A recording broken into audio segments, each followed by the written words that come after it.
When we think of Nelson Mandela, the words that usually come to mind are things like survival or resilience. But his story is so much more than that. It's actually a story about a calculated, deliberate strategy for finding freedom and building peace. So, yeah, let's dive right into this. This quotes. I mean, it gets right to the heart of the whole thing, doesn't it? How on earth does a person, after being locked away for almost 3 decades, choose reconciliation over revenge? That's the real puzzle here, and that's what we're going to unpack. And the story of that choice, well, it really kicks off on one specific day, February 11th, 1990. After this agonizing global wait, Nelson Mandela finally walks out of Victor Verster prison. And you better believe the entire world was watching. Let's just pause on that for a second. 27 years. Think about that. An entire generation had been born and grown up while he was locked away. The sheer weight of that time it's just almost impossible to really wrap your head around.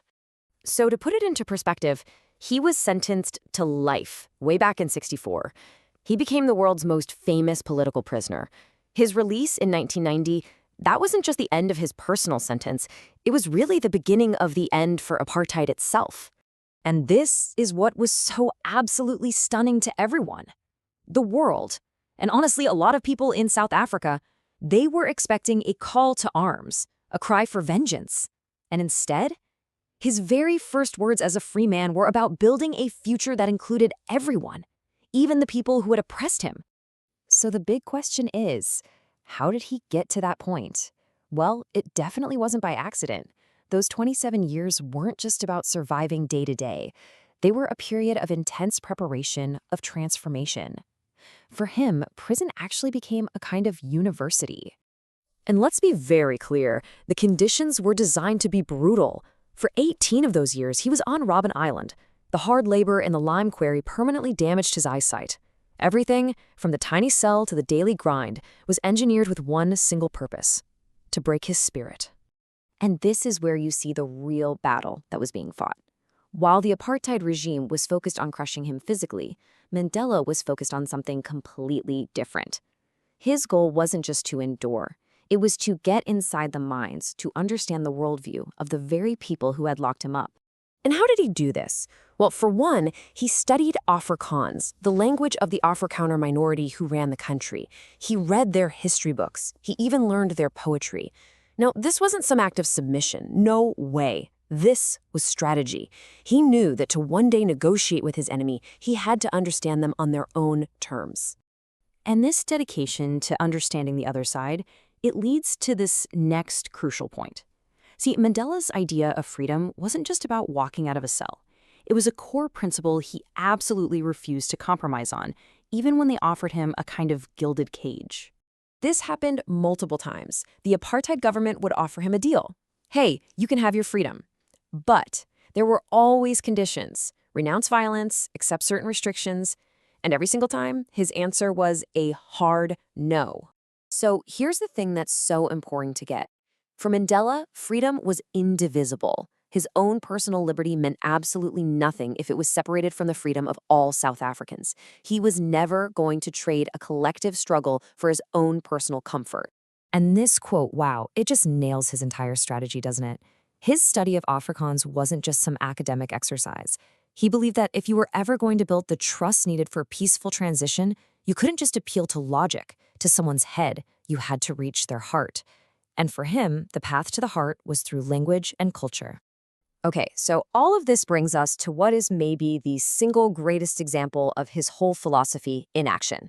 It's an incredible story about a simple rugby jersey that became a masterclass in how to unify a nation. So first, a little bit of context. The Springboks were South Africa's national rugby team. But for the vast majority of Black South Africans, that green jersey wasn't a symbol of national pride. Oh no, it was a deeply hated symbol of white supremacy and apartheid rule. Okay, now, picture the scene. It's the 1995 Rugby World Cup final, and South Africa is hosting it. President Nelson Mandela walks onto the field in front of a mostly white Afrikaner crowd, and he is wearing the Springbok jersey. It was a moment of absolute, stunning disbelief for millions of people. The impact was just immediate. It was profound. For the white minority, who were frankly terrified of what might happen to them in the new South Africa, this one gesture was completely disarming. As one of his former Afrikaner opponents said, in that moment, he won our hearts. But it is so crucial to understand this was not just some nice, sentimental thing to do. This was strategy in action. This was the empathy he had cultivated in that prison cell put on the world stage.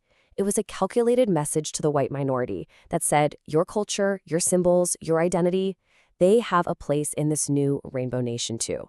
He was making their team everyone's team. So at the end of the day, what is the lasting legacy of this strategy, of this incredible forbearance? Well, the price of peace, as it turns out, is often pretty complicated. And we have to be honest about the reality in South Africa today. On the one hand, the achievement was monumental, a peaceful transition to democracy that avoided what seemed like a totally inevitable civil war. But on the other hand, the promise of economic justice, well, that remains largely unfulfilled. And there's still deep, severe inequality. But we really can't lose sight of what was accomplished. The entire world was bracing for a bloodbath. Mandela's strategy of reconciliation literally pulled the nation back from the brink of absolute disaster. Preventing that war was, without a doubt, one of his single greatest achievements. And he did it because he understood a really profound truth. He knew that bitterness is its own kind of prison. It's like a chain that keeps you captive long after the physical doors have swung open. He had served his time, and he was actively choosing, to be truly free. He actually put it this way himself. For him, forgiveness wasn't about being weak. It was about having clarity and strength. Hating, he said, just clouds the mind. It's a strategic liability. And when you're in the middle of negotiating the future of an entire nation, it was a liability he knew he just could not afford.